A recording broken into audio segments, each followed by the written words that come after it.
Gente, lembra que a gente estava numa série de mensagens? Vocês lembram? Chaves do Reino. Eu preguei o primeiro dia a respeito de fé.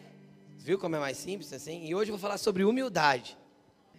E por que humildade? Porque humildade também é uma chave do reino de Deus. E eu quero começar falando com você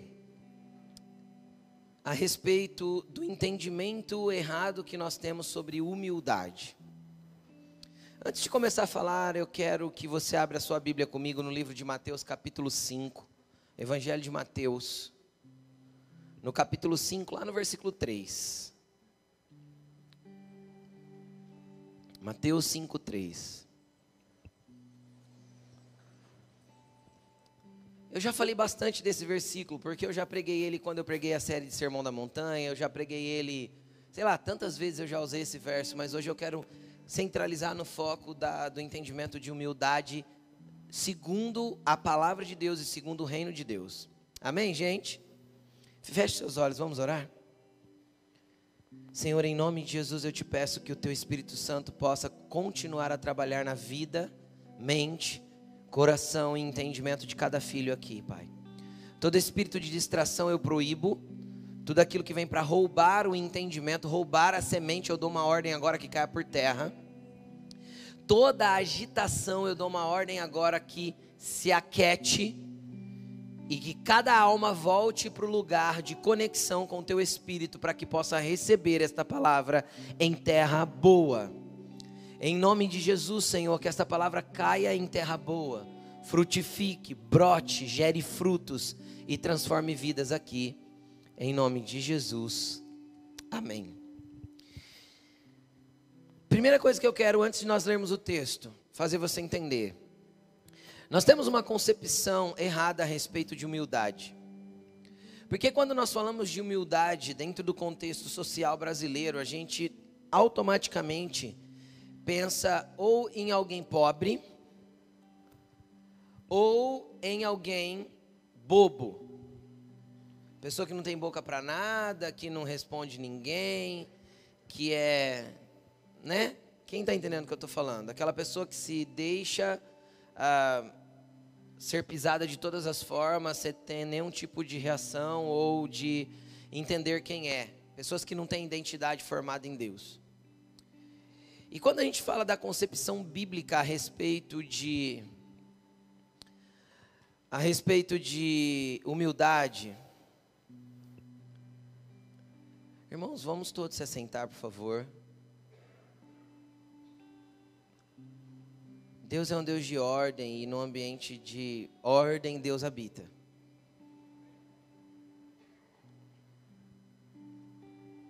Então, por favor, quem está na água, volta, se assente, a palavra já começou e não dá para você ficar andando mais. Isso não costuma me incomodar, mas é no espírito que eu estou sentindo isso.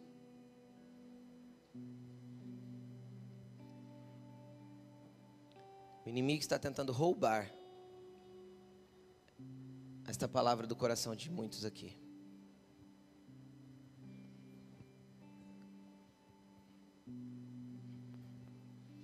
Eu prego até com criança gritando no fundo, não tem problema, os irmãos sabem, mas é um incômodo que não vem, não é natural.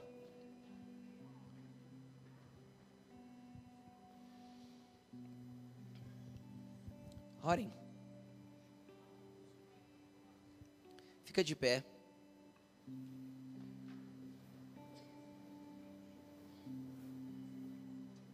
Comece a interceder pelo ambiente da palavra. Deus tem algo para fazer aqui que Satanás está tentando roubar. Senhor, em nome de Jesus, nós confrontamos toda tentativa de Satanás contra esta palavra. Eu dou uma ordem agora que todo espírito de confusão, toda agitação maligna caia por terra em nome de Jesus. Em nome de Jesus, nós confrontamos agora todo ladrão da semente, todo aquele que vem para roubar. Em nome de Jesus, nós confrontamos agora todos os espíritos das trevas, Senhor, que vêm para trazer confusão neste lugar. Em nome de Jesus, nós declaramos agora quietude no espírito de cada um que está neste lugar. E em nome de Jesus, esta palavra não será roubada nesta noite. Vidas serão ministradas e tocadas profundamente. Nós proibimos a ação do inimigo em nome do Senhor Jesus. Em nome do Senhor Jesus, nós declaramos esse lugar selado com o selo do Teu Espírito e guardado sobre as Suas asas. E em nome de Jesus, nenhuma tentativa do inimigo tem poder, porque nós operamos aqui no poder do Teu Espírito Santo e cremos na atuação do Teu reino neste lugar. Em nome de Jesus. Em nome de Jesus. Amém. Pode tomar o seu lugar, pode se sentar. Olha para o irmão que está do seu lado e fala para ele assim: presta muita atenção. Não usa o celular. Amém? Vamos lá. Vamos voltar para onde eu estava. Eu comecei explicando que humildade muitas vezes a gente pensa que é um ambiente de pobreza ou um ambiente de passividade. E não é verdade, porque Jesus falou assim, ó: aprendam de mim, eu sou manso e humilde de coração. Ele falou a respeito dele mesmo, que ele era manso e humilde de coração. Só que no dia que ele chegou no templo e ele foi confrontado por um ambiente de desordem, por um ambiente de bagunça e por um ambiente de corrupção dentro do templo, quando os homens vendiam e compravam animais dentro do templo como cambistas. A Bíblia chama de cambistas. Eles não eram vendedores que estavam vendendo animais, eles eram cambistas. O que é um cambista, gente? Quem compra mais barato e vende mais caro. Por que isso acontecia? Porque todas as vezes que um israelita ia até o templo para pedir perdão para Deus por alguma coisa, ele tinha que levar um animalzinho para ser sacrificado. Sem derramamento de sangue não há perdão de pecado. Isso é uma lei espiritual. Por isso que Jesus derramou o seu sangue, para que fôssemos perdoados. Amém? Então até Jesus o animal era necessário. Então o que os cambistas faziam? Os cambistas não permitiam, já num conchavo com os sacerdotes, num esqueminha de propininha por debaixo dos panos, eles não aceitavam animais que não fossem comprados ali no templo, que eles falavam que só os santificar, os que estavam ali que eram santos para ser oferecidos a Deus, e as pessoas não podiam trazer de lá de fora. Então a pombinha, então como que era essa oferta? Era mediante a capacidade financeira de cada um. Se o cara era muito rico, ele dava um boi para pedir perdão de um pecado. Se o cara era médio, era uma ovelhinha. Se o cara era bem pobre, ele ia lá para o campo, ele caçava um passarinho, ele prendia uma pombinha, uma rolinha e ele levava. Ou seja, ele não gastava nada, a não ser o trabalho de pegar esse passarinho. Só que lá eles não aceitavam isso, eles tinham que comprar o passarinho lá dentro para poder oferecer. Então literalmente era um comércio corrupto. Cara, a hora que Jesus veio aquilo, Jesus era o que mesmo? Ele diz a respeito dele mesmo: manso e humilde. Cara, a Bíblia diz que ele faz um chicote, que era o azorrague, com 3 pontas, que tinha aqueles dentes de ferro assim na ponta. E ele manda o chicote na barraca de todo mundo e derruba tudo e expulsa todos os cambistas do templo. E ele fala assim, ó: vocês transformaram a casa do meu pai num covil de ladrões, vocês somem daqui. Aí os sacerdotes vêm todos bravos, né? Porque ele quebrou o esquema de corrupção, né? Tem algo paralelo no Brasil, né? A gente percebe, né? Veio todo mundo bravo para cima de Jesus. Com que autoridade você está fazendo isso? Ele fala assim: a autoridade que eu tenho foi dada por meu pai. Derrubem esse templo que em 3 dias ele se coloca de pé de novo. 3 anos mais tarde derrubaram o templo, em 3 dias ele estava de pé de novo, ressurreto e com todos os perdões de pecados realizados. Pronto. Essa é a autoridade dele. Ele só explicou: pode matar, eu tenho vida eterna. Pode derrubar, porque eu vou me colocar de pé outra vez. Essa era a autoridade que ele tinha. Só que, apesar de confrontar aquilo que era torto, errado, ele também era manso e humilde de coração. É isso que está escrito. Como ovelha muda, ele foi ao matadouro. Então, humildade bíblica não é uma humildade passiva, nem uma humildade de pobreza. Até porque a Bíblia manda a gente ser simples como a pomba, mas prudente como a serpente. Então é simplicidade, mas não tolice. Amém, gente? Quem está entendendo o que eu estou falando? É assim que o Senhor quer que nós caminhemos em humildade. E isso é uma chave do reino. E eu entendo nesse verso de Mateus 5,3, que diz: felizes são aqueles que, ou bem-aventurados, porque bem-aventurado significa felizes são.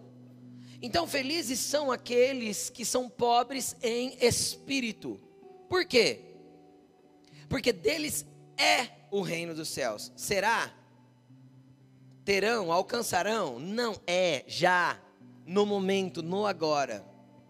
Agora, o que é ser pobre de espírito? E é isso que eu quero começar a fazer você entender. É aí que está o início da percepção de humildade. Quando a gente pega essa palavra pobre, em algumas traduções vai estar escrito humildes de espírito. Só que quando a gente pega o significado dela no grego, é a palavra tochos. E a palavra tochos significa exatamente isso: reduzido à pobreza, mendicância, que pede esmola. Aí você fala assim, você pode pensar assim, Jesus está falando, e são palavras de Jesus, e é a primeira pregação de Jesus essa daí. Pelo menos a retratada na Bíblia é a primeira. Jesus está falando que quando eu me coloco num estado de mendicância no Espírito, eu sou feliz, porque meu é o reino dos céus? Sim, desde que nós entendamos o que é isso. Deixa eu fazer uma volta com você para a gente voltar aí, vem comigo. Nós vivemos tempos onde a ciência se multiplicou, você concorda comigo? Nós vivemos dias onde a ciência se multiplicou, que é um sinal do fim dos tempos. A Bíblia diz que no fim dos dias a ciência se multiplicaria, ok. Há uma multiplicação do conhecimento humano. E dentro do conhecimento humano que nós temos hoje, nós conseguimos, por exemplo, identificar com facilidade problemas físicos, sim ou não? Porque normalmente o problema físico, ele vem associado de um alerta do corpo, chamado dor. Não é? Febre, quando tem algum tipo de infecção. Então a gente já sabe que a febre é sinal de infecção e a gente vai ter que ir para o médico procurar onde ela está para tomar um antibiótico, às vezes um anti-inflamatório, dependendo da gravidade dessa infecção. Sim ou não? A gente aprendeu que quando a gente tem certos tipos de dores musculares, isso ou aquilo, a gente precisa fazer um alongamento, uma fisioterapia, um pilates ou isso ou aquilo, sim ou não? Então a gente aprendeu, por causa da multiplicação do conhecimento, da ciência, nós aprendemos a identificar coisas no nosso corpo e com facilidade isso é identificado hoje. Ao mesmo tempo, com a multiplicação do entendimento da psicologia, e eu quero lembrar você que a palavra psicologia, ela é derivada da palavra psique, que é uma palavra grega que está na Bíblia, que é traduzido na Bíblia para nós como alma. Então, psique é alma. Então, o que é a psicologia? É o estudo da alma. Então, faz tempo que o ser humano, ou pelo menos quase 2 séculos, que o ser humano vem estudando a alma. Sem contar o tempo que os filósofos faziam isso, lá atrás, desde os dias da ciência grega. Mas há 200, 180, 200 anos eles vêm estudando profundamente a alma. E devagarzinho as pessoas foram começando a entender, se entender na alma. Não, eu estou ansioso hoje. Eu preciso dar uma brecada porque eu estou entrando em colapso. E as pessoas começaram a identificar algumas coisas que a alma às vezes puxa. Só que existe uma coisa que o ser humano ainda não aprendeu, pelo menos não a maioria de nós. Diagnosticar os problemas no espírito. A gente costuma querer consertar o problema da alma através da alma. A maioria do trabalho, todo o trabalho psicológico é tentar consertar o problema da alma através da alma. E problema da alma é consertado através de um conserto no espírito. Então, qual que é o tipo de diagnóstico que você tem tido a respeito de como está o teu espírito dentro de você? Porque quando eu reconheço a minha pobreza de espírito, que o meu espírito tem andado com fome, que o meu espírito tem andado em mendicância, que o meu espírito não está conectado com Deus do jeito que deveria estar, que o meu espírito está distante, que o meu espírito está fraco. Por quê? Porque normalmente a gente quer curar os problemas da alma, satisfazendo a alma com mais desejos ilícitos.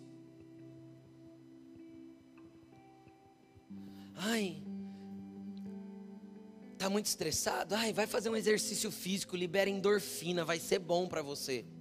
E não que seja ruim, isso é químico e físico. E não tem problema. Porém, não adianta eu querer sarar o meu estado de alma descontando num exercício físico. Ai, vai procurar ter prazer, isso vai mesmo, vai para pornografia, porque afinal é a tua válvula de escape para ter prazer, liberar endorfina e satisfazer a tua alma com lixo. Então o homem tem buscado sarar a sua alma a partir da própria alma, ou a partir dos próprios desejos da carne. Sabe o que vai acontecer? Você vai cavar para você um buraco maior ainda do que ele é. Hoje tua alma está ansiosa, amanhã ela está com crise de ansiedade, depois de amanhã você está depressivo. Porque você está tentando curar a sua alma. E na verdade a doença da sua alma é uma fraqueza de espírito. Sabe o que Isabel falou para Maria, cantou na presença de Deus quando ela encontrou Maria e os bebês saltaram no seu ventre? Minha alma engrandece ao Senhor. Por quê? Porque o meu espírito se alegra em Deus, o meu Salvador. Entendeu isso? Entendeu isso? A tua alma vai engrandecer ao Senhor, vai estar alegre, vai estar viva o dia que o teu espírito se alegrar em Deus, o teu Salvador. O problema é que nós desprezamos o espírito e parece que nós tentamos nutrir o nosso espírito com um conta-gotas no domingo à noite sentado no banco da igreja. Sendo que você tem um alimento sólido e palpável na tua mão, chamado Escrituras Sagradas, chamado Bíblia. Sendo que você tem pregações no YouTube que podem nutrir a sua alma, canções que ministram profundamente, vindas do Espírito, que podem nutrir o teu espírito. O problema é que nós temos andado num espírito pobre, e muitas vezes não entendemos e ficamos buscando coisas para satisfazer a nossa alma, quando na verdade tudo que Deus quer é que nós venhamos a reconhecer esta pobreza de espírito, para que nós tenhamos acesso ao reino dos céus. Porque no reino dos céus, Ele tem tudo o que é necessário para romper todas as estruturas malignas que tem feito você andar em cadeia, prisão, desânimo, dor, fraqueza, medo, angústia. Porque lá tem tudo o que precisa para um ser humano andar realmente bem-aventurado, felizes. Quem quer ser feliz aí? Dá glória a Deus. Seja humilde, reconhece tua pobreza espiritual. Primeiro passo de humildade é reconhecer a pobreza espiritual. É olhar para mim mesmo e falar assim: Deus, tá ruim. Eu sou só um pobre de espírito. Quem é que come todo dia? Levanta a mão.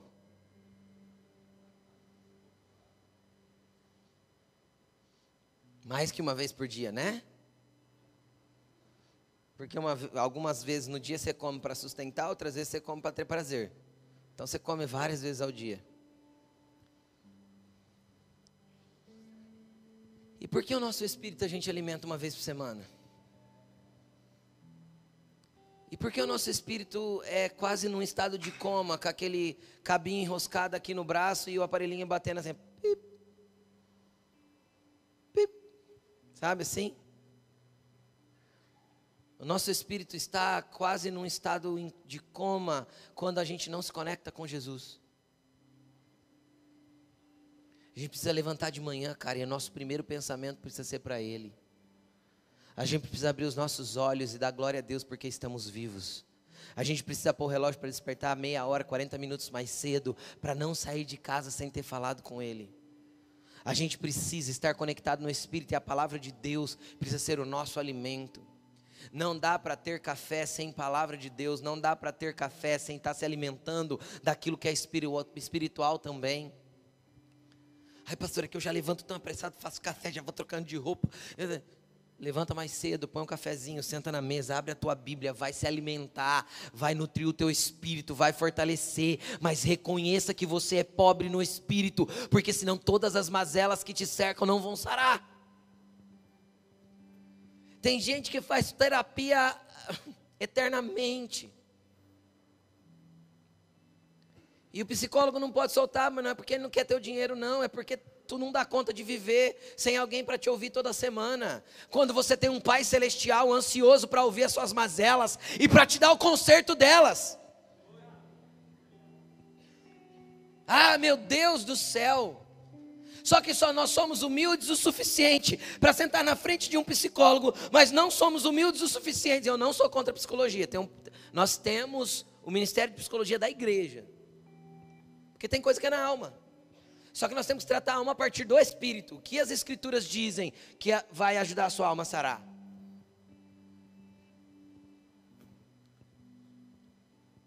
Mas tem gente que usa a terapia de muleta. E eu nem falei tanto assim de psicologia de manhã. Porque é humilde para sentar na frente do psicólogo, mas não é humilde para se prostrar diante de Deus e dizer: Deus, eu preciso de você, porque eu sou um pobre espiritual, e eu sou tão fraco que não consigo ter uma disciplina espiritual para me encher de você. Eu gasto 1 hora por semana com psicólogo, mas não gasto 15 minutos com o Senhor por dia. Então eu prefiro homens ao Rei do Universo. Eu prefiro homens ao meu Pai, que entende tudo de mim. Que pode falar para mim o que acontece comigo e me ensinar a corrigir o que está de errado em mim, para me colocar no lugar que Ele tem para eu viver eternamente com Ele. É isso. Então o primeiro passo da humildade é reconhecer a sua fraqueza no espírito. É reconhecer que você está desnutrido espiritualmente, que você anda em mendicância espiritual. Quem não reconhece isso, cara, não consegue entrar na presença de Deus para receber dele o que precisa receber. Porque a Bíblia diz que a nossa justiça diante de Deus não passa de trapo de imundícia.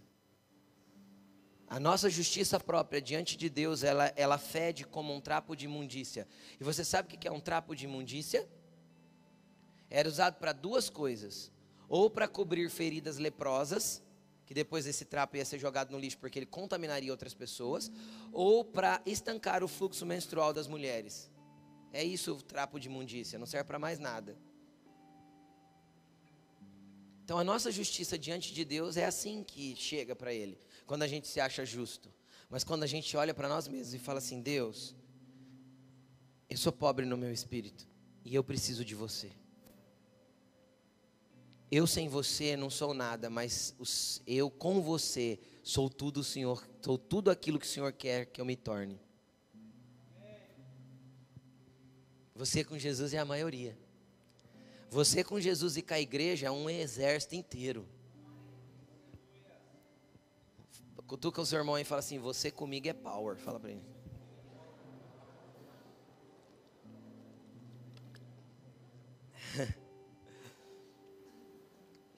Eu quero dar um exemplo prático de uma pessoa que soube se colocar num lugar de humildade diante de Jesus.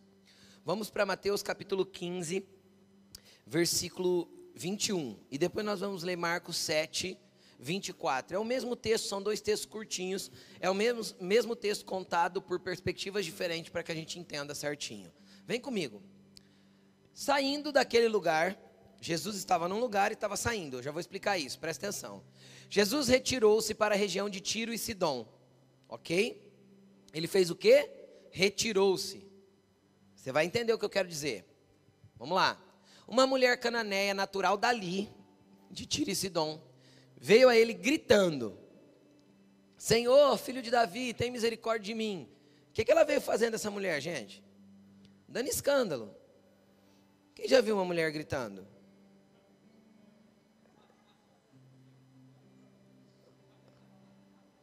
Mulher grita estridente, gente. Jesus, filho de Davi, tem misericórdia de mim. Imagina a gritaria que ela não aprontou na rua. Ela veio dando escândalo. Sim ou não, gente? É lógico. Minha filha está endemoniada e está sofrendo muito. Mas Jesus não lhe respondeu palavra alguma. Ele, ficou quietinho. Então os seus discípulos se aproximaram dele e pediram: manda ela embora, ela está gritando atrás de nós. Os discípulos estavam com vergonha do barraco já. Mas vamos continuar. Ele respondeu: fui enviado apenas às ovelhas perdidas de Israel. A mulher veio, adorou-o de joelhos e disse: Senhor, ajuda-me. Ele respondeu: não é certo tirar o pão da boca dos filhos. E eu quero chamar a atenção para você dessa palavra filhos. Existem duas palavras gregas que definem filhos. É a palavra teknon e a palavra huios. A palavra teknon significa criancinhas, filhos pequenos. É esta palavra aí que Jesus usou. Tá bom? Não era filhos maduros, que é huios. Não é bom tirar o pão dos filhinhos e lançá-los aos cachorrinhos. Jesus usou dois diminutivos. Chamou ela do que mesmo? Cachorrinho. Ela disse, porém, sim, Senhor, mas até os cachorrinhos comem das migalhas que caem da mesa dos seus donos. Olha o que Jesus responde.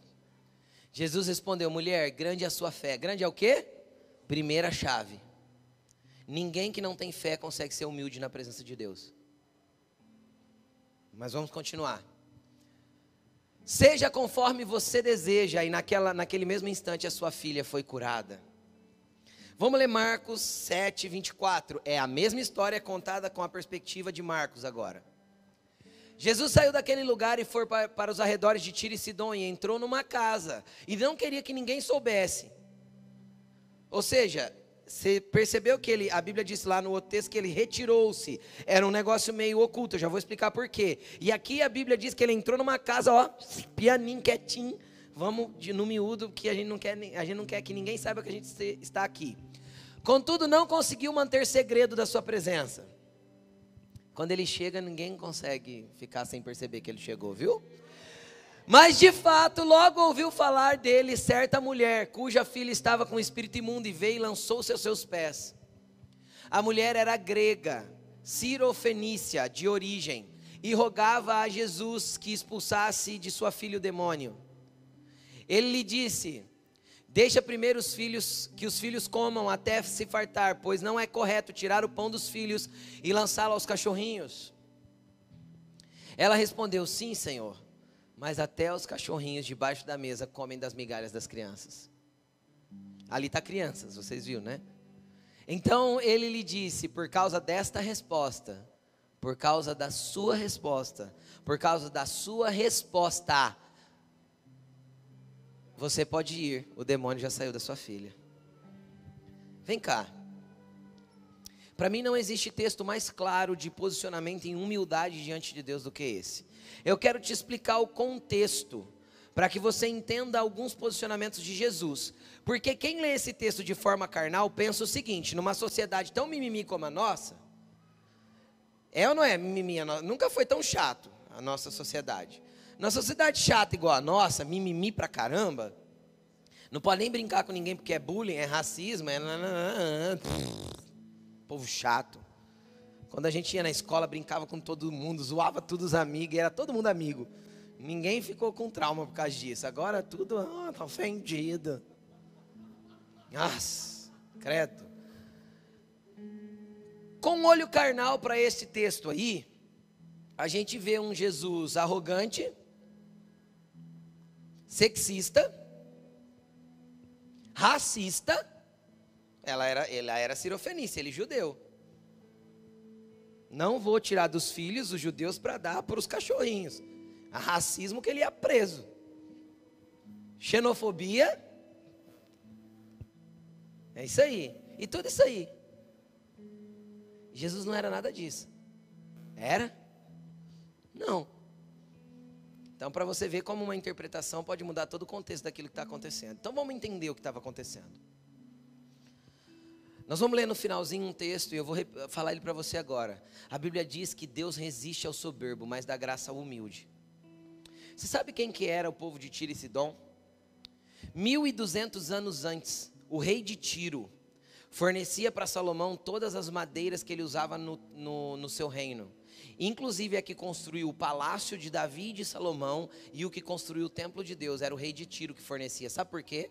Porque a região de Tiro e Sidom, que eram duas cidades litorâneas, eles eram homens que tinham habilidade marítima há mais de 1000 anos. E com isso todo o comércio exterior da região era coordenado por eles. Então eles eram um povo de muita sabedoria, porque viajavam muito, de muito conhecimento e automaticamente muito ricos e arrogantes. Este era o povo de Tiro e Sidom. Eles se achavam, porque ninguém fazia guerra contra eles. Você não vai achar uma guerra na Bíblia, eu não me lembro pelo menos, pode ser que tenha, de alguém guerreando contra Tiro. Por quê? Porque todo mundo dependia deles. Quem já ouviu falar, leu na Bíblia o ouro de Ofir? Quem já leu? Só quem lê Bíblia sabe dessas coisas. Quem já ficou curioso para saber onde era Ofir? Eu já fiquei, né? Onde que é esse ouro, gente? Podia achar um pouco, né? Não é? Historiadores dizem, é sério isso, arqueólogos, historiadores bíblicos, eles dizem que o ouro de Ofir, o lugar Ofir, era a América Latina.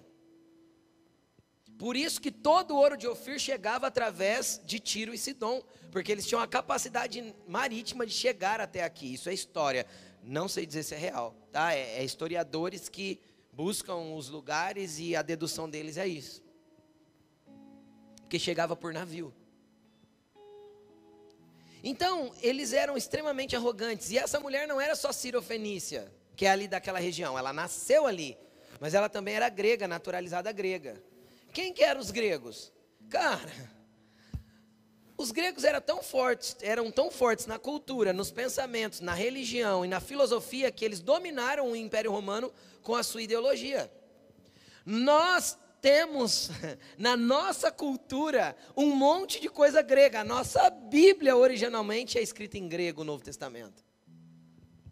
Então eles eram um povo extremamente orgulhoso e arrogante. O Império Romano, ele guerreava contra todo mundo, mas eles não faziam guerra, eles fizeram uma guerra contra os gregos. Quando eles entenderam o que os gregos tinham, eles, vamos fazer uma parceria aqui, porque nós precisamos da ciência, da tecnologia e do conhecimento que vocês possuem. Tanto que na época existia uma religião ligada ao conhecimento chamada Gnosis. Existe até hoje. Veio dos gregos. Onde a pauta do conhecimento é o que valia mais que qualquer coisa. Então, cara, essa mulher tinha orgulho em todos os níveis. E o segundo motivo, Jesus. Se você ler Mateus 15 antes do que eu li, e você ler Marcos 7 antes do que eu li, eu estou te explicando o contexto para você não entender coisas erradas aqui, tá bom? Você vai perceber que Jesus tinha acabado de ter um embate com os fariseus. Jesus tinha ido para a Judéia, que era onde ficava Jerusalém, e ele ficou uns dias lá na Judéia, operou uns sinais e uns milagres, e ele começou já no início do seu ministério, ser perseguido pelos fariseus e os mestres da lei. E aí ele voltou para Galiléia, porque não era tempo ainda dele confrontar os mestres da lei e os fariseus, porque ele confrontou depois. Lê Mateus 23, ele foi para o templo, cara, e chamou eles tudo de hipócritas e fariseus hipócritas. Mas ele sabia que aquela atitude dele iria levá-lo para a cruz, lembra? O templo ia cair, ok? Só que tem o tempo certo de se manifestar cada coisa. Então naquele momento Jesus sabia que era hora de recuar. Então ele volta para Galiléia, e voltando para Galiléia ele está ensinando, mas a Bíblia diz assim, ó, se você coloca para mim, Mateus 15, 1. Olha o que estava acontecendo. Mateus 15, 1. Alguns fariseus e mestres da lei vindos de Jerusalém foram e perguntaram a Jesus e perguntaram. Ou seja, eles subiram da Judéia para Galiléia só para poder confrontar Jesus. Então Jesus, para tentar amenizar a situação, porque ainda não era tempo de confrontá-los, Jesus faz o quê? Pega os 12 secretamente e foi fazer um retiro espiritual com eles, ó, lá na beira do mar, em Tiro. Entendeu ou não? Jesus deu um vaza, e ele não queria que ninguém soubesse que ele estava ali. Mas de repente veio uma doida, orgulhosa, de um povo orgulhoso, arrogante, gritando atrás de Jesus. E tem mais um detalhe. No começo do ministério de Jesus, pelo menos Primeiro 24 meses, Jesus operou no seu ministério 3 anos e meio, pelo menos os 24 a 28 meses iniciais, ele focou em pregar para os judeus. A Bíblia diz claramente, Jesus veio para os seus eram os judeus, mas os seus não o reconheceram. Então a graça se estendeu para nós.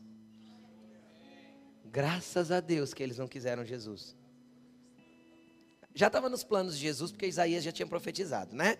Deus já tinha esse plano. Mas Jesus veio focado, porque Jesus também não era um ser desfocado, né? Do mesmo jeito que Jesus quer que você tenha foco no propósito que Ele estabeleceu para a sua vida, e não fique dando tiro para todo lado e fazendo todo tipo de plano. Olha para o teu irmão e fala, foca no que Jesus te deu. Entendeu? E aí o que aconteceu? Jesus estava focado, vou pregar para os judeus, ok? Ele tinha um foco do ministério dele, pelo menos naquele tempo. Então ele juntou 3 coisas. 1, não quero que ninguém me veja aqui. 2, estou tratando com uma mulher de um povo extremamente arrogante, soberbo. 3, não é tempo de eu pregar para pessoas não judias. Estão comigo ou não? Então a mulher vem gritando atrás, Jesus faz o quê? Não é comigo, sabe? Simplesmente finge que não está vendo ela. Os discípulos vêm falar, pelo amor de Deus, o senhor não falou que a gente ia vir aqui na miúda? Olha aí, fala alguma coisa, o que a gente faz com esse trem gritando atrás da gente? Cara, mas o que é lindo? É que essa mulher joga toda e qualquer dignidade dela para se prostrar aos pés do Senhor. Ela lança fora o orgulho, ela lança fora o medo, ela lança fora qualquer palavra de ofensa, ela lança fora qualquer coisa, ela se prostra e adora Jesus. E quando ela adora Jesus, Jesus ainda olha para ela e fala assim, olha, não é bom eu tirar a comida da boca dos filhinhos agora, para integrar para os cachorros. Sabe o que ela responde? Que até as migalhas para ela servia. Querido, deixa eu te explicar uma coisa, bem baixinho aqui. Se a migalha de Jesus expulsa demônios, quanto mais o pão que Ele oferece na mesa para os filhos. Se essa mulher estava satisfeita com as migalhas, e as migalhas curavam e libertavam aquela menina, o que Ele não pode fazer com você que tem direito de se assentar à mesa com Ele, comer do pão que Ele oferece, beber do vinho que Ele te dá, se alimentar da palavra que Ele tem completa para você? Ah, meu Deus do céu! Só precisa humildade para reconhecer que nós não temos direito nenhum à mesa, que o direito é todo dele, foi Ele que fez tudo. Eu sem Ele não passo de um cão, de um porco lavado que voltou a revolver-se na lama, do cão que voltou ao seu próprio vômito. Mas com Ele puxa a cadeira, me chama para a mesa e me coloca num banquete, na presença dos meus inimigos. Ele me enche e o meu cálice transborda, e Ele prepara para mim uma mesa na frente dos meus inimigos e me coloca sentado com Ele. E hoje o que Ele está? Eu estou à porta e bato, e quem abrir a porta, ouvir a minha voz, eu entrarei, colocarei minha mesa, e colocarei Ele para comer comigo, e eu vou comer com Ele, nós vamos repartir do que eu tenho.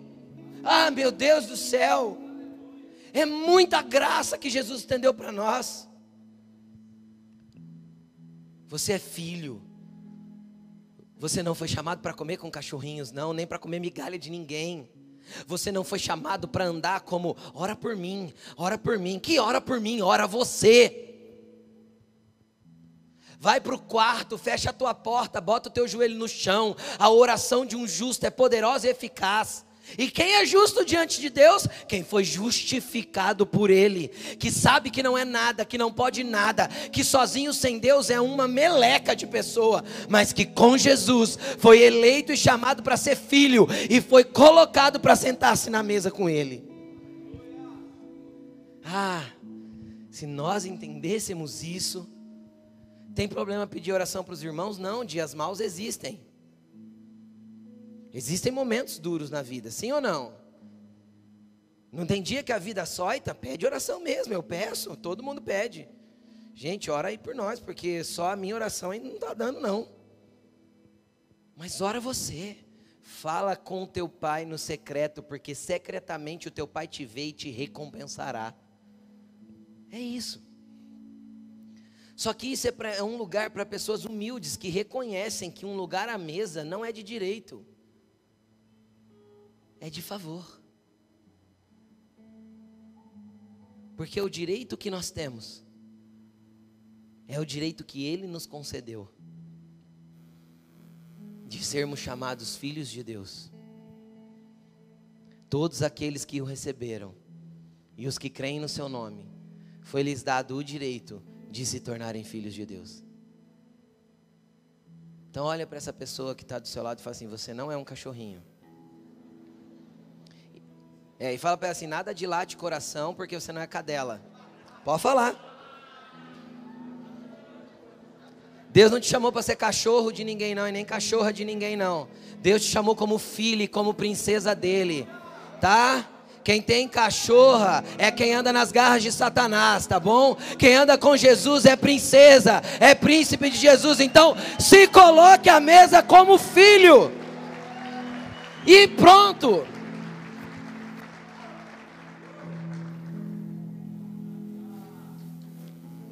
Ouça a voz dele.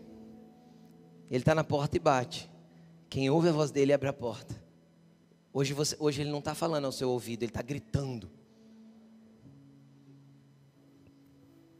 Vamos ler 1 Pedro 5,5. 1 Pedro 5,5. Preste atenção aqui. Então, humildade, querido, eu vou dar várias definições de humildade, mas para a gente entender, é se humilhar sobre a potente mão de Deus. Olha aqui. Da mesma forma, jovens. Cadê os jovens desta casa? Levanta a mão e faz o ru. Sujeitem-se aos mais velhos. Por quê? Porque isso é humildade. Humildade é a sujeição àquele que possui mais autoridade ou mais experiência do que eu. Humildade é aquele que sabe sentar para aprender. Humildade é aquele que dá ouvido para os outros e está pronto para receber um conselho. Mas vamos continuar. Sejam todos humildes uns para com os outros. Sabe o que é ser humilde um para com os outros? É às vezes quando a gente não ouve ninguém, Deus levanta uma mula para falar com a gente. Aconteceu isso com Balaão. A Balaão não ouvia ninguém, não ouvia Deus. Então Deus abre a boca da mula para que ele pudesse ouvir. Então olha para o irmão que está do seu lado e fala assim para ele: eu aceito que você seja minha mula.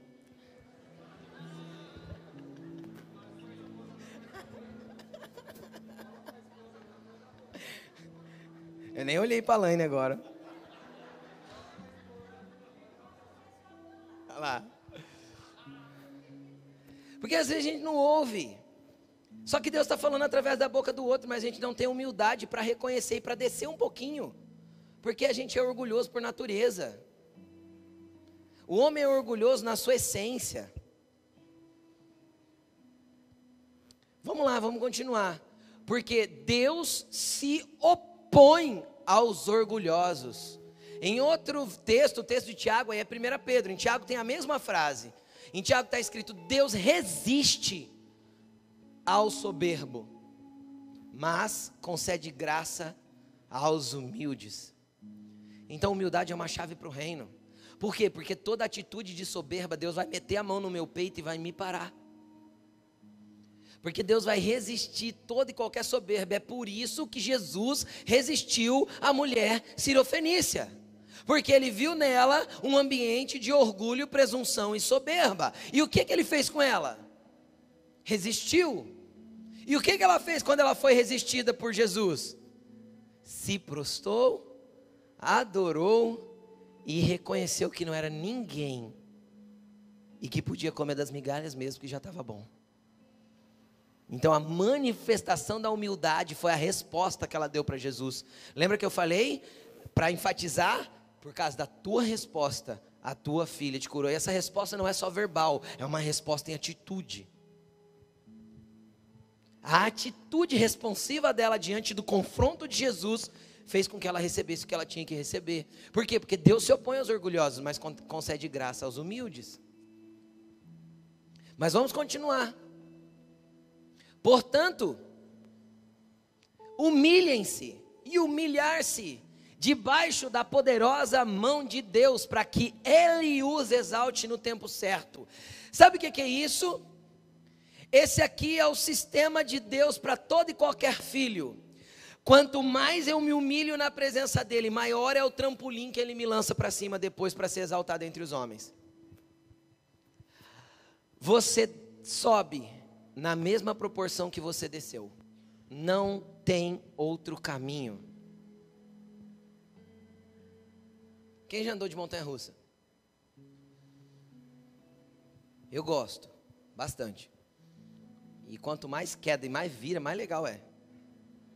Oh, top. Eu gosto mesmo. Uma vez a gente foi viajar para um lugar, tinha umas montanhas-russas e o Duda estava comigo. E o Duda não é muito fã não. Mas aí eu e o Vitor ia. Quando eu e o Vitor ia, eu falava, vamos Duda. Ele falava, se vocês vão, eu vou também. Morrer não vai, porque você tem chamado, você está com Jesus, então eu vou junto. Aí ele montava no mesmo carrinho que nós e ia. Foi em todas com a gente. Só que você já percebeu que toda montanha-russa que tem uma queda legal, para quem gosta, né? Que tem uma queda legal, ela tem que ter uma subida proporcional antes? Então, cara, essa é uma regra do reino de Deus. O quanto você desceu é proporcionalmente igual ao quanto Deus pode te exaltar. Por isso que Ele manda você se humilhar debaixo da poderosa mão dEle. Então faça-se menos na presença dEle, para que no devido tempo Ele te exalte. E o que é o devido tempo, pastor? É quando Ele vai ver o meu coração humilde o suficiente para receber e não ficar orgulhoso. Quando Ele entender que o meu coração não vai se ensoberbecer, não vai ficar orgulhoso com aquilo que Ele está me dando, então Ele pode me dar. Sabe quem que Deus ama prosperar? Aquele que não vai ter problema nenhum em lidar com o dinheiro. Vai ser um cara desprendido, amoroso, que abençoa todo mundo, que não se acha. Porque, cara, do mesmo jeito que existe o mendigo humilde, existe o mendigo arrogante, soberbo e orgulhoso, que joga o pão com um cafezinho fora, porque ele já comeu uma marmita melhor uns minutos antes. E do mesmo jeito existe rico extremamente humilde, e existe rico completamente arrogante. Então humilhe-se debaixo da poderosa mão de Deus. Ele vai exaltar você. A sua exaltação, querido, não precisa vir da mão de homens. Então para de tentar colar em gente para ver se usa de trampolim. Deus não precisa de trampolim para levar ninguém para lugar nenhum. Ele te exaltará. Para de tentar puxar o saco do patrão, das pessoas que podem te influenciar, te colocar na mídia. Para de ficar puxando sardinha de quem é influencer, para ele tentar te colocar você em algum lugar. O que Deus tem para a tua vida, propositalmente, Ele vai fazer acontecer conforme você se sujeitar à vontade dEle. Pronto. Aí de repente Deus traz uma pessoa dessa que vai ser um canal que Deus vai usar, às vezes para te levar para algum lugar. Deus faz. Por isso que Jesus ensinou assim, ó, quando você chegar num lugar importante, chique, legal, que te convidaram, senta no banco do fundo. Jesus ensinou isso. Senta lá no banco do fundo. Porque se você sentar na frente e chegar alguém mais importante que você, vão pedir para você sair, porque você está ocupando o lugar de alguém mais importante, e você sairá envergonhado. Mas se você sentar no fundo e alguém te chamar para vir para frente, porque você está sendo honrado, então você receberá a recompensa. O que Jesus está ensinando dentro do contexto? Seja humilde, coloque-se no seu lugar, ou menos do que o seu lugar, e deixe que Deus faça o resto. Deixa que Deus faça. Vamos continuar o texto para a gente chegar no final. A gente estava no 6, né? Vamos para o 7. Lancem sobre ele toda a sua ansiedade, porque Ele tem cuidado de vocês. Cara, aí eu quero falar algo muito importante. Você sabe o que é ansiedade? Quem já ficou ansioso aí alguma vez na vida? Quem é uma ansiedade ambulante aí, né? Que tem os ansiosos ambulantes, não tem? Jesus mandou a gente não andar ansioso. Sabe por quê? Porque ansiedade gera preocupação. E eu gosto de falar a palavra assim mesmo. Preocupação. O que é preocupação? É estar ocupado antes do tempo. Então você ocupa a sua mente com o tempo que você tinha que estar gastando nos pés de Jesus, adorando, se alimentando, nutrindo o teu espírito. Você usa esse tempo para se preocupar com aquilo que você não consegue resolver agora, porque segunda-feira é só amanhã, não é hoje. Sacou? Então ele está falando assim, ó, lança sobre Jesus toda a sua ansiedade. Porque a preocupação leva à crise de ansiedade. Aí o corpo começa a dar sinal que a tua alma está gritando. É ou não é assim? Agora, por que o corpo começa a dar sinal que a tua alma está gritando? Aí vem, seca a boca, o olho pula. É ou não é assim? Palpita o coração. De repente começa a apertar o peito. Isso é crise de ansiedade. Aí você vai para o hospital. Aí você vai para o hospital, põe um monte de coisinha presa no teu peito. E aí o médico olha para você e fala assim, a gente vai dar um sossega-leão. Por que o médico faz isso? Desliga o corpo dele para a alma se aquietar. Amanhã, a hora que acordar, a alma vai estar mais tranquila um pouco. Agora, por que acontece tudo isso? Porque o nosso espírito não está seguro nele, ele continua faminto, buscando alguma coisa, e a gente está nutrindo a alma, tentando satisfazer aquilo que o espírito está pedindo. Só porque falta humildade para reconhecer que tudo que a gente precisa está em Jesus. Então joga a sua ansiedade nele. Ele cuida de você. A Bíblia diz que nenhum fio de cabelo da tua cabeça cai se ele não permitir. A Bíblia diz que os passarinhos não plantam, não colhem, entretanto o Pai Celestial alimenta todos eles. Vocês não valem muito mais que os passarinhos? Jesus falou. Para que andar tão ansioso? Entenda uma coisa, a rede social não é parâmetro para a tua vida. Entenda que as pessoas só postam os momentos, e eu não vou nem falar que é os momentos felizes, porque às vezes nem é felicidade. Está postando só para parecer legal. Cara, sai desse lugar, tua vida não precisa ser comparada com ninguém. A corrida da vida com Jesus não é uma competição. Entendeu? Sabe com quem você compete? Você compete com você mesmo. Derrote o seu eu, perca para Deus e ganhe com Ele. É seu único competidor é você mesmo. Olha para a pessoa que está do teu lado e fala assim, derrote você e vença. Entendeu? Só você precisa ser derrotado, cara. Porque o meu eu é ruim, o meu eu quer aquilo que Deus não quer para eu mesmo. E aí minha alma fica gritando por um monte de coisa. E eu fico com ansiedade, fico com preocupação, não durmo. Eu durmo. E não é que eu não sou preocupado não, eu me preocupo também. É que eu durmo mesmo. Pergunta para a Laine. Graças a Deus, Jesus me presenteou com um sono de Deus. Eu deito 2 minutos, eu estou dormindo. 2 minutos.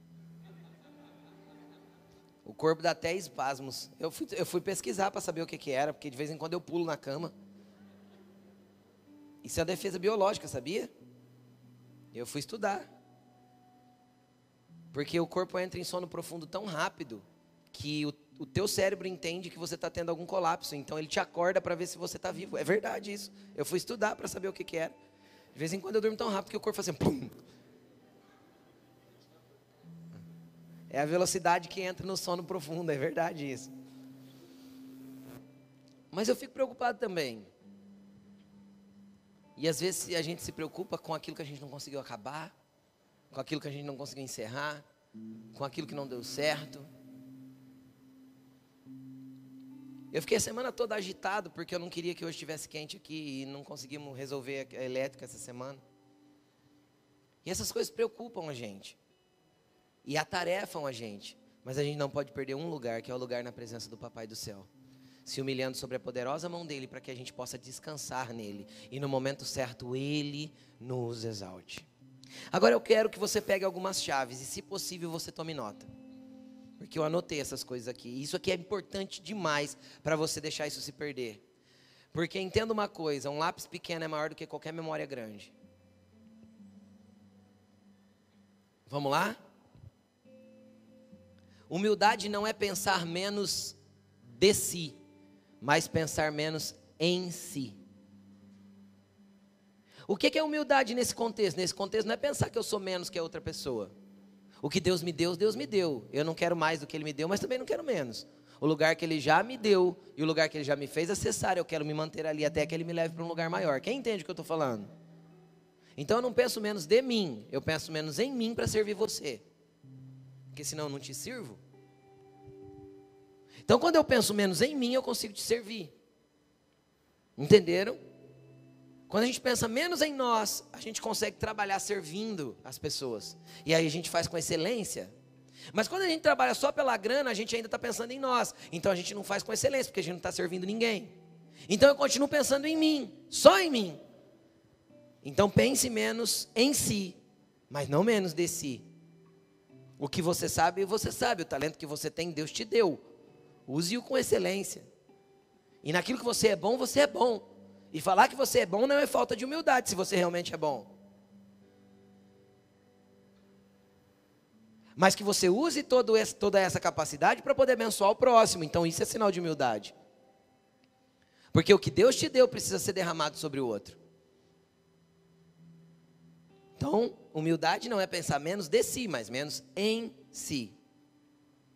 Humildade é colocar as suas vontades em sujeição à vontade de Deus. Humildade é sujeitar as suas vontades à vontade de Deus. Então, todas as vezes que você tiver uma vontade que você não sabe, não consegue entender se você deve ou não deve fazer, ore. E não é ore fazer uma campanha de oração de um dia, pode ser às vezes aquela oração rápida. Senhor, eu devo fazer isso? Ele vai estar com você, Ele vai te responder, no teu espírito vai testificar. Todas as vezes que você tentar ceder à tua vontade, entenda que às vezes você está cedendo à sua vontade e deixando de ser humilde na presença de Deus, porque você está fazendo da sua vontade algo maior do que o mandamento dEle. Todas as vezes que eu infrinjo um mandamento para ceder à minha vontade, eu me mostro arrogante diante de Deus. Por quê? Porque eu estou dizendo para Ele assim, a tua vontade de Deus é menos importante que a minha. Então, que se dane a sua vontade para que eu possa viver a minha. Isso é ou não é sinal de arrogância diante de Deus? É sinal de arrogância diante de Deus. Então, humildade é sujeitar a sua vontade à vontade de Deus. Pastor, como eu sei a vontade de Deus? Conheça as Escrituras e ore.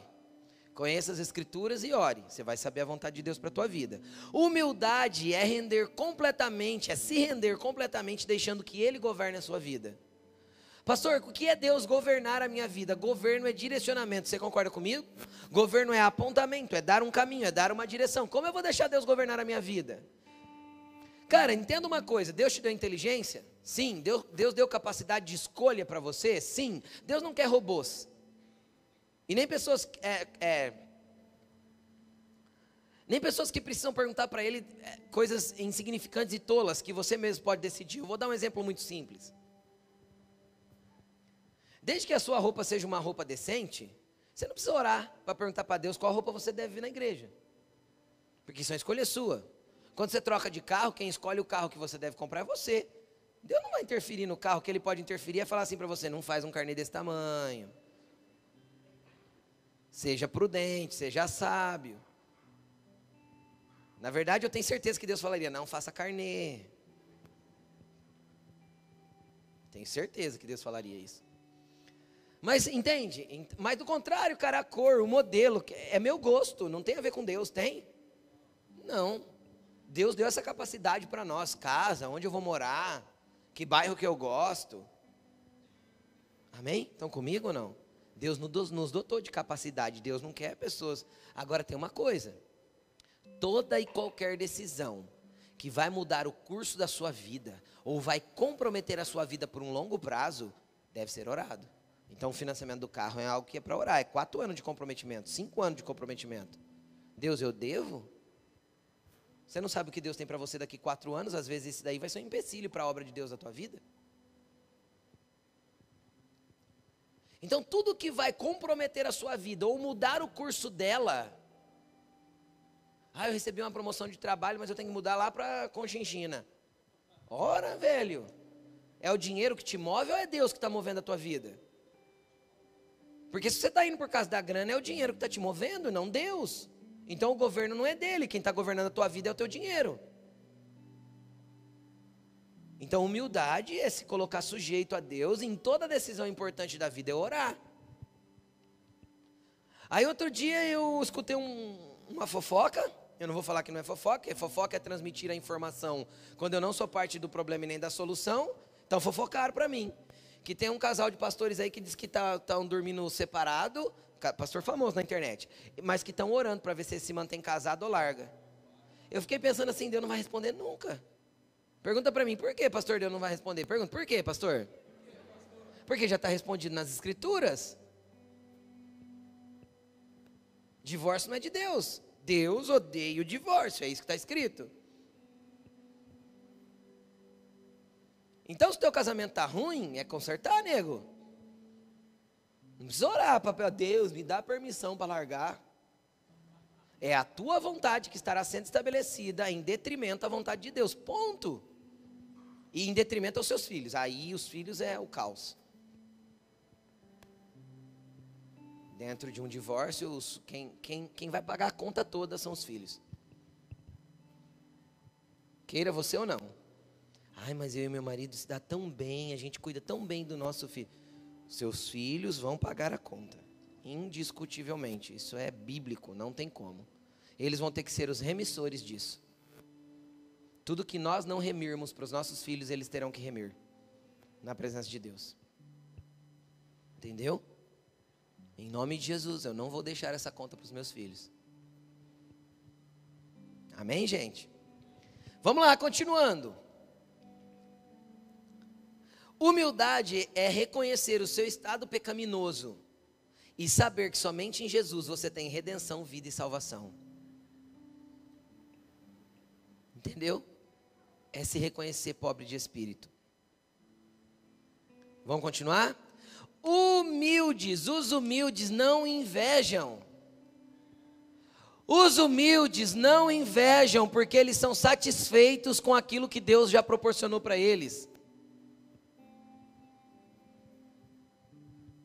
Os humildes não andam invejosos, não cobiçam o que é do outro, porque eles estão satisfeitos com aquilo que Deus já proporcionou para eles. Então o humilde não tem olho gordo. Amém? Que Jesus troque seus olhos.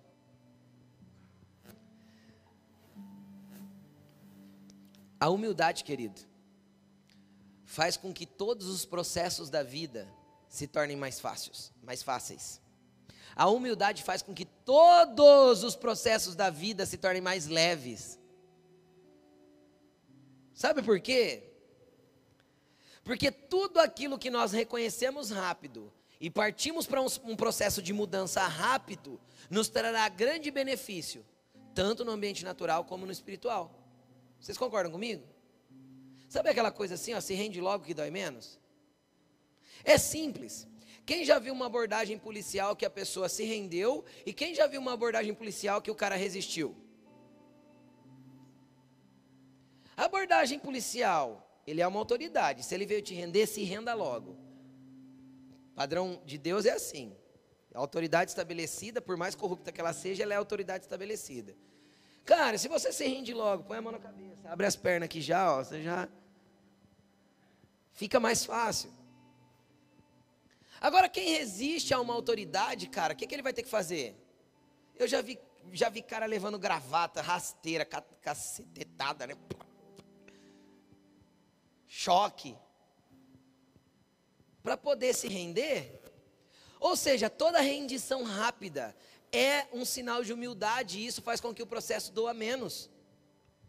Renda-se logo e sofra menos, e colha algo para a tua vida com muito mais leveza. Você concorda comigo? Por quê? Porque Deus resiste o soberbo, lembra? Mas dá graça ao humilde. E o humilde é aquele que se rende logo. Aquele que Deus falou uma vez, ele não precisa falar duas vezes. Ele se prostra e fala, tá bom Deus, estou errado, já entendi, muda eu logo, quebra esse vaso ruim, constrói outro, sei lá, mata esse ser, faz nascer outro no mesmo lugar, faz alguma coisa Deus, mas muda eu. E aí vem a facilidade no processo. Mas os inflexíveis, eles vão ter que ser quebrados. Pastor, eu sou assim mesmo. Sabe por que eu sou assim mesmo, pastor? Esse aí era o jeitão do meu pai. E meu pai contava que esse daí também era o jeitão do meu avô. E aí, pastor, assim, ó, isso aí é pau que nasce torto, morre torto. Você não é pau, você é barro. Jesus te fez do pó da terra para poder te moldar do jeito que Ele quiser, da forma que Ele quiser. Ele derrama da água do Espírito aí, do rio da vida, te deixa molinho, querido. Pega você com as mãos assim, ó, e molda e quebra e faz tudo outra vez se for necessário. Você não é pau, não. Mas se você insistir em ser pau torto, Jesus também era carpinteiro. Ah, meu amigo, Ele vem com o formão e com as ferramentas tudo, faz você virar pó. E faz um MDF novinho de você. Do jeitinho que Ele quiser. Só que vai doer mais. Entendeu? Porque o barro é molinho. Mas a madeira dura tem que ser moída. Então o inflexível só quebrando. O trigo se dobra, o joio não. Essa é a diferença. O vento joga o trigo lá no chão. O joio permanece ereto de pé. Porque ele é duro, inflexível e vazio. E ele precisa ser quebrado. Porque ele não se prostra. Ele não faz como a mulher sírio-fenícia. Se lança lá nos pés de Jesus e se rende. Então não seja inflexível com o que Deus tem para a sua vida. Sabe por que Deus não tem prazer em dar vitória para os arrogantes? Porque a vitória dos arrogantes vai gerar só mais soberba e presunção. Mas a vitória dos humildes, ela gera ação de graças e louvor a Deus. Então Deus ama dar vitória para os humildes. Porque vai gerar ações de graças e louvor a Deus. Cara, entenda uma coisa. Humildade é chave para o reino dos céus. Porque ela está ligada à fé. E a fé abre um caminho para a humildade. A humildade abre acesso para que teu seja o reino dos céus. Teu seja o reino dos céus. Bem-aventurados os que reconhecem a sua pobreza de espírito, porque deles é o reino dos céus. Você pode acessar tudo que você quiser se você tiver um coração humilde, ensinável, quebrantado. É por isso que o salmista dizia: um coração contrito e quebrantado, Deus não despreza. Quem que é o coração contrito e quebrantado? É aquele que se rende. Facinho, facinho. Olha para essa pessoa que está do teu lado de novo, chacoalha ela e fala assim: seja facinho, facinho. Seja facinho para Jesus. Fala, seja facinho para Jesus. Coloque-se de pé.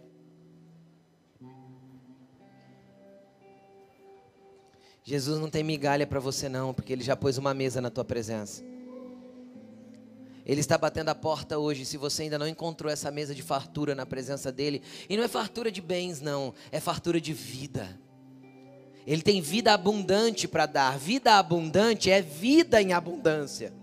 Não é essa vida perrenguenta, marrenta, briguenta, melequenta, ranhenta e desgranhenta. Jesus tem vida leve para te dar, cara, cheia de alegria, porque felizes são aqueles que se quebrantam na presença dEle.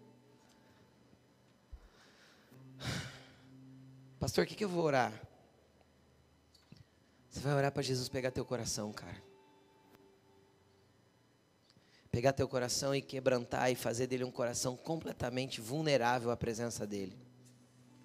Jesus, você vai orar para Jesus te colocar num lugar de quebrantamento e de rendição.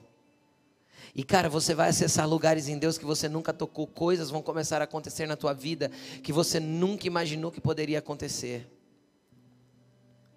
Então eu quero fazer um convite, e é um convite de demonstração de humildade. Você que quer que Jesus faça na sua vida poderosamente, infinitamente mais daquilo que você tem vivido, sai do teu lugar e vem aqui para frente, como um ato de fé. Você que precisa de um coração humilde, rendido, quebrantado, como chave de acesso ao reino de Deus,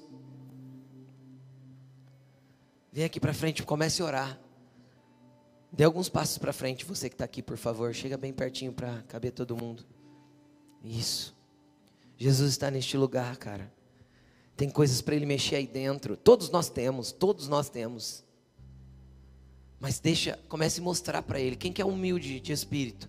Quem que é o pobre de espírito? É aquele que reconhece as suas áreas de pobreza. E começa a mostrar isso para Jesus. Fala, Jesus, está aqui essa área, está aqui esse lugar. Jesus, isso aqui está ruim em mim. Então mexe aqui, muda aqui, transforma ali. Eu estou rendendo o meu coração hoje, estou quebrantando o meu coração hoje, para que ele possa ser transformado por você. Eu estou quebrantando o meu coração hoje, para que ele possa ser mudado pela tua presença. Comece a falar com Jesus, Ele está neste lugar, querido. Espírito Santo, eu te peço que o Senhor venha com luz, porque é você, Espírito Santo, que convence um homem do pecado, da justiça e do juízo. Então, Senhor, aqueles que ainda têm andado em pecado, convença-os nessa noite para que eles reconheçam a pobreza de espírito.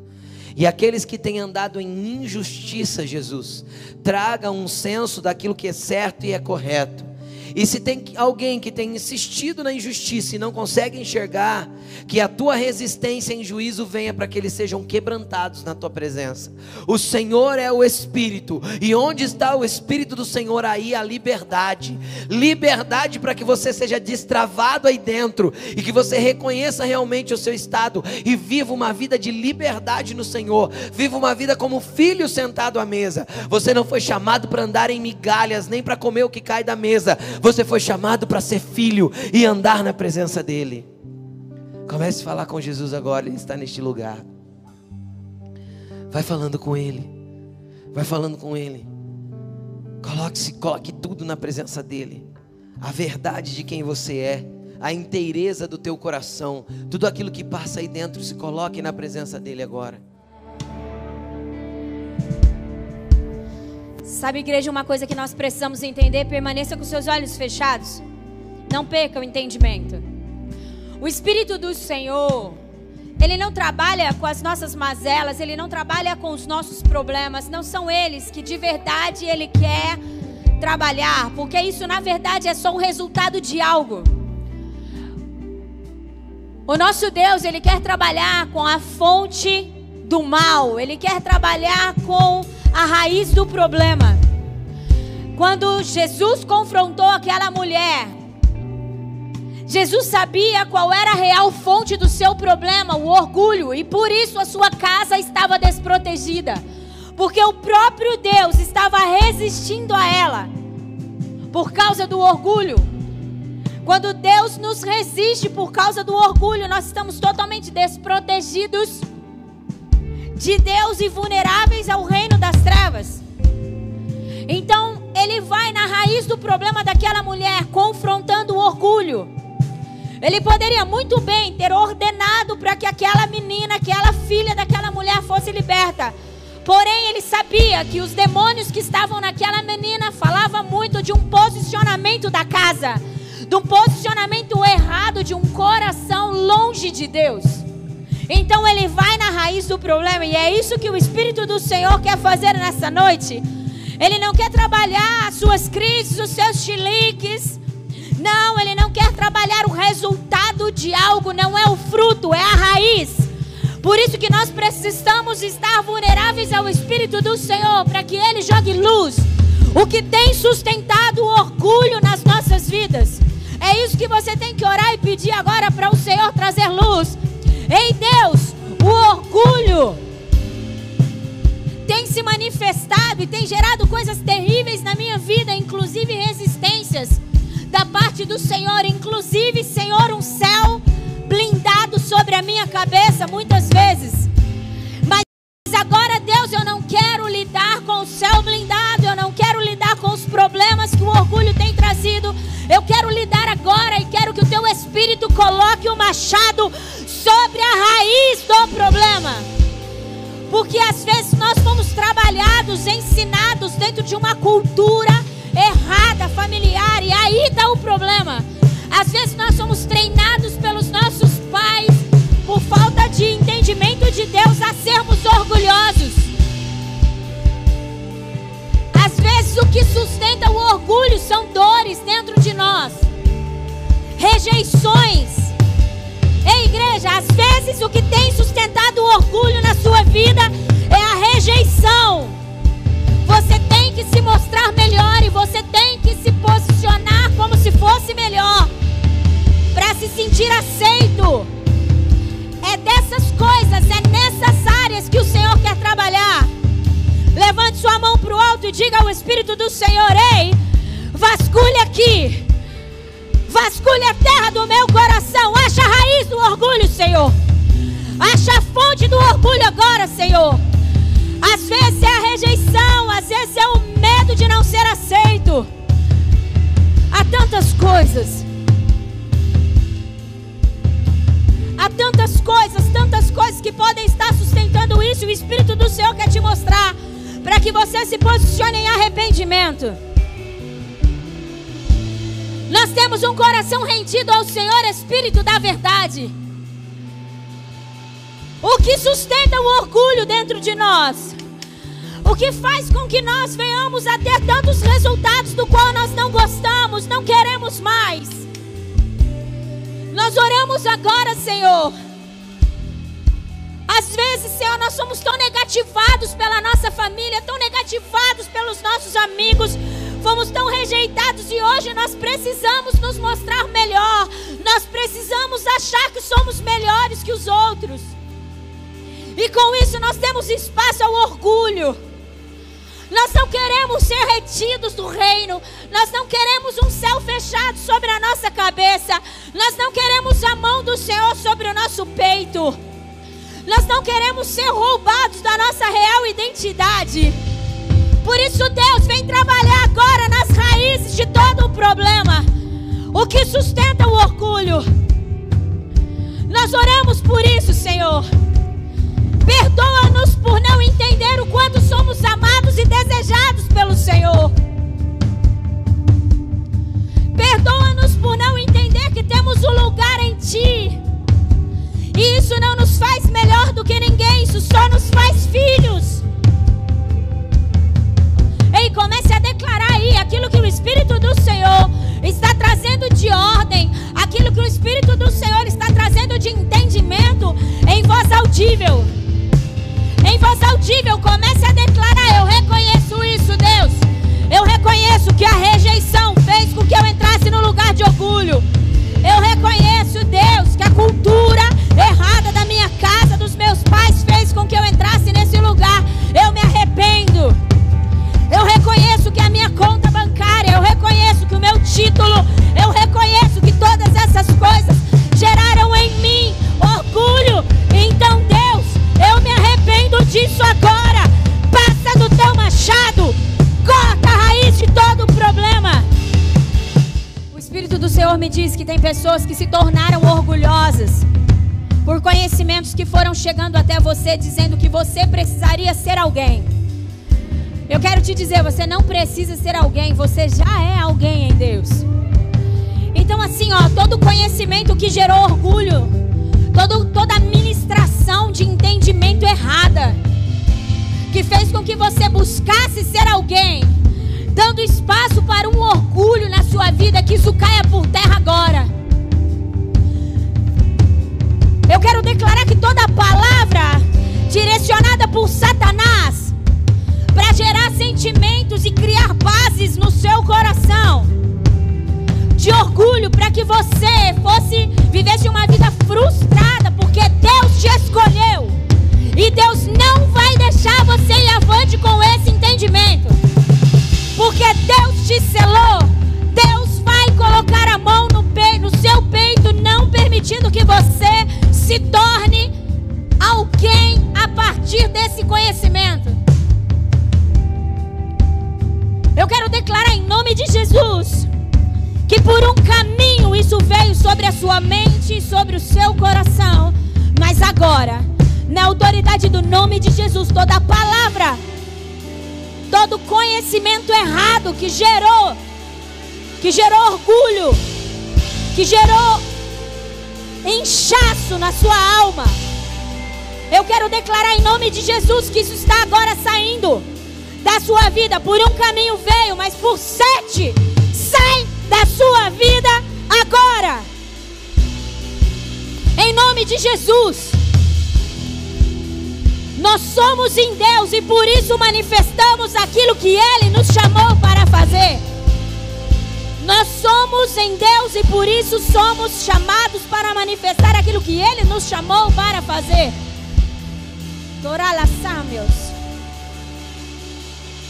Levante sua mão para o alto e comece a declarar o que eu vou te dizer agora na autoridade do nome de Jesus. Diga assim: na autoridade do nome de Jesus, eu dou uma ordem agora. Todo espírito maligno que alimenta o orgulho, que me impede de tocar na herança que Deus me deu, de fluir na autoridade que Deus já me deu. Todo espírito maligno que sustenta o orgulho, toda ferida aberta que sustenta o orgulho, eu ordeno na autoridade do nome de Jesus: sai agora da minha vida. Diga: sai agora da minha vida. Todo conhecimento errado, sai agora da minha mente. Toda palavra errada, sai agora da minha mente, sai agora do meu coração. É uma ordem.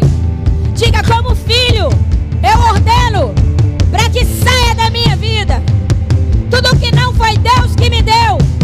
Todo conhecimento, todo entendimento, todo sentimento que não veio de Deus, eu ordeno que saia agora da minha vida. Diga: eu recebo no meu espírito toda a libertação necessária para que eu ocupe o meu lugar em Deus. Um lugar de dependência, um lugar de dependência, um lugar de sabedoria, um lugar de entendimento a respeito do reino de Deus. Diga: eu sou filho, eu sou filha. Ei, eu sou filho, eu sou filha. E na autoridade do nome de Jesus, eu tomo posse daquilo que é meu e eu ordeno para que saia aquilo que não é meu, porque não foi Deus que me deu. Eu abro mão disso agora, em nome de Jesus. Aleluia, em nome de Jesus.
Declara assim comigo: em nome de Jesus, eu dou ao Senhor Jesus, o único Deus e Salvador da minha alma, o lugar que lhe é devido, no lugar do trono do meu coração, no lugar mais excelente, no principal lugar do meu coração. Eu quero declarar que se assenta o Senhor Jesus para reinar e para governar todas as áreas da minha vida. Deixa eu te falar uma coisa: o orgulhoso, ele se assenta no trono. Por isso que nós queremos declarar agora que o trono da nossa vida, do nosso coração, pertence a Cristo. Porque o orgulhoso, ele faz tudo a partir dele. Ele está no comando porque ele é bom o suficiente. Nós confrontamos tudo aquilo que poderia gerar orgulho em nós, desde demônios a feridas emocionais. Tudo bem? E agora nós queremos encerrar esse tempo de busca. declarando que no trono do nosso coração não se assenta eu, não se assenta você, não se assenta ninguém, a não ser o próprio Cristo, o próprio Deus, porque isso é governo e soberania. Que Ele tenha a total soberania da sua vida agora, que você dê esse lugar para Ele. Amém? Você pode declarar, conforme essa canção for sendo liberada, você pode declarar: Deus, eu quero declarar, o trono do meu coração é teu. Os meus olhos estão em ti, nós te entronizamos. Eu entronizo o Senhor na minha casa, na minha família, na minha vida. Tudo é a partir de ti. Comece a declarar, cante essa canção e traga declarações a respeito desse lugar de Deus na sua vida.